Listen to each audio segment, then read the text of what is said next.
ఈరోజు మనం carrot beans fry చేసుకుందాం. 4-5 ఎల్లుల్లి రేకలు, 1 స్పూన్ మినపప్పు, 1 స్పూన్ పచ్చిశనగపప్పు, 1 స్పూన్ ఆవాలు, కొంచెం కరివేపాకు, 3 ఎండుమిర్చి, కొంచెం జీలకర్ర. ఇప్పుడు పోపు చేసుకుందాం మనం. 4 వెల్లుల్లిపాయలు,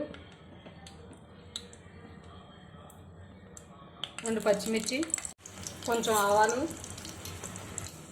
కొంచెం పచ్చిశనగపప్పు, కొంచెం మినపప్పు, కొంచెం జీలకర్ర, కరివేపాకు, 3 ఎండుమిర్చి, పసుపు, ముందుగా కట్ చేసి పెట్టుకున్న క్యారెట్ ముక్క. ఇప్పుడు బీన్స్ ముక్కలు, 1 స్పూన్ సాల్ట్ వేసుకుందాం. క్యారెట్ బీన్స్ ఫ్రై మనకి రెడీ అయిపోయింది. ఇంకా ఎగిపోయింది, స్టవ్ ఆఫ్ చేసుకున్నాం.